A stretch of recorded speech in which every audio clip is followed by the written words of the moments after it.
সংসদীয় আসন পুনর্বহালের দাবিতে আন্দোলন সহিংসতার পর আজ র্যাব সেনা সদস্য পুলিশের ব্যাপক উপস্থিতির কারণে মহাসড়কে দাঁড়াতে পারেনি বিক্ষোভকারীরা। সকাল থেকেই স্বাভাবিক রয়েছে যান চলাচলে। বিষয়ে বিস্তারিত জানানোর জন্য ভাঙা গোলচত্বর থেকে যুক্ত হচ্ছে ফেরদৌস সোহাগের সঙ্গে এবং মনসুরাবাদ বাস স্ট্যান্ড থেকে যুক্ত আছেন মফিজুর রহমান শিপন। তবে আগে চলে যাচ্ছি ভাঙায় সোহাগের কাছে।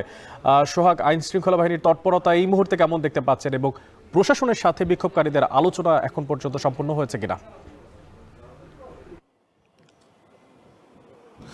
আপনাকে ধন্যবাদ। আইন শৃঙ্খলা তৎপরতা আজকে কিন্তু অন্যান্য যে কোনো দিনের চেয়ে সবচেয়ে বেশি। আমরা সকাল 7:30টার মধ্যেই এই ভাঙা গোলচত্বর এলাকায় উপস্থিত হয়েছি। আমরা এখানে এসে পুলিশ দেখেছি, র্যাব দেখেছি এবং বিজিবিও দেখেছি। আমরা একটু দেখাবার চেষ্টা করছি যে এই যে ভাঙা এক্সপ্রেসওয়ে যেটি রয়েছে সেখানটায় আমরা রয়েছি। এখান থেকে এই যে গোলচত্বর, এখান থেকে দেখানোর চেষ্টা করছি যে অন্যান্য দিনের মতনই কিন্তু বাস, ট্রাক সহ বিভিন্ন ধরনের যানবাহন যেগুলো এই মহাসড়কে চলাচল করে সেগুলো কিন্তু চলাচল করছে। যে দিকটা এখন ক্যামেরা, সেই ক্যামেরা থেকে আমরা দেখাবার চেষ্টা করছি এটি কিন্তু বরিশালের প্রান্ত, অর্থাৎ এক্সপ্রেসওয়ে থেকে বরিশালের দিকে যেতে যে অংশটি রয়েছে সেই অংশ থেকে কিন্তু যানবাহন চলাচল করছে, সেটি ক্যামেরায় অবশ্যই দেখা যাচ্ছে। একটু জানিয়ে রাখি যে সকালে এসে এখানকার জেলা প্রশাসক, ফরিদপুরের জেলা প্রশাসক এবং ফরিদপুরের এসপি দুজনের সাথেই আমার কথা হয়েছে। তিনি দুজনেই আমাদেরকে জানিয়েছেন যে আসলে কোনো মতেই আজকে তারা মহাসড়কে আন্দোলনকারীদের দেখতে চান না, কারণ এতে জনসাধারণের দুর্ভোগ বাড়ে। এই কারণে গত কয়েকদিনের দুর্ভোগের কারণে মানুষ কিন্তু ক্লান্ত হয়ে পড়েছে এবং যান চলাচল বিঘ্নিত হয়েছে। এসব কারণে কিন্তু তারা আজকে এই কোনো ধরনের নৈরাজ্য সহ্য করবেন না এমনটি জানিয়ে দিয়েছেন। জেলা প্রশাসক বলেছেন যথাযথ কর্তৃপক্ষকে স্থানীয় যে সমস্যা সেটি জানানো হয়েছে এবং যথাযথ কর্তৃপক্ষ এ ব্যাপারে যে ব্যবস্থা নেবে সেটি চূড়ান্ত। একটু জানিয়ে রাখে যে ফরিদপুরের সংসদীয় আসন পুনর্বিন্যাসের প্রতিবাদ ও পুরনো সীমানা বহালের দাবিতে মহাসড়ক ও রেলপথ অবরোধ কর্মসূচি চলছিল গত কয়েকদিন যাবৎ। সকাল থেকে কিন্তু আজকে সেই অবস্থা আজকে আর নেই এবং মহাসড়কের যে আজকের যে পরিস্থিতি সেটা কিন্তু ছিল সম্পূর্ণই অন্যান্য দিনের চেয়ে আলাদা।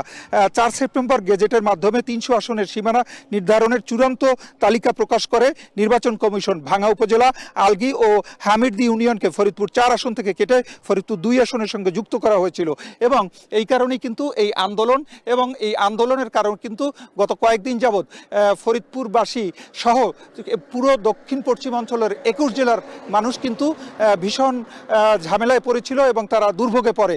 এই অবস্থার প্রতিকারের জন্যই কিন্তু আজকে সেনাবাহিনী, র্যাব এবং পুলিশ তারা কিন্তু একেবারেই কঠোর অবস্থানে গিয়েছে। এতটুকুই ছিল ফরিদপুরের ভাঙা থেকে আমার হাতে থাকা সবশেষ খবর। মনসুরাবাদ বাস স্ট্যান্ডের দিকে তাকাতে চাই, সেখানে আছেন মফিজুর রহমান শিপন।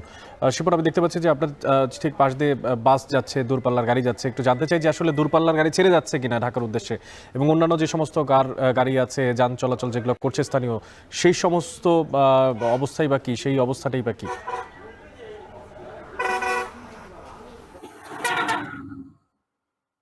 অনেক আপনি জানেন যে গত 6 দিন, আজকে 7 দিন যাবত অবরোধের ডাক দিয়েছিল অবরোধকারীরা, অর্থাৎ যারা আসন পুনর্বিন্যাস দাবি করে আসছে নির্বাচন কমিশনের কাছে। তো আজকে সকাল 9টা পর্যন্ত কিন্তু ঢাকা বরিশাল মহাসড়ক একেবারে বন্ধ ছিল। 9টার পর থেকেই কিন্তু অবরোধকারীরা তাদের অবরোধের যে গুলি বা ওই বিদ্যুতের প্লাগ সেগুলো সরিয়ে ফেলে, যার ফলে কিন্তু যান চলাচল স্বাভাবিক হয়। এখন ঢাকা, খুলনা এবং ঢাকা বরিশাল দুটি মহাসড়কে কিন্তু স্বাভাবিক নিয়মে যান চলাচল চলছে, কিন্তু অন্য যে কোনো সময় তুলনায় সেই চলাচলের হার কিছুটা কম।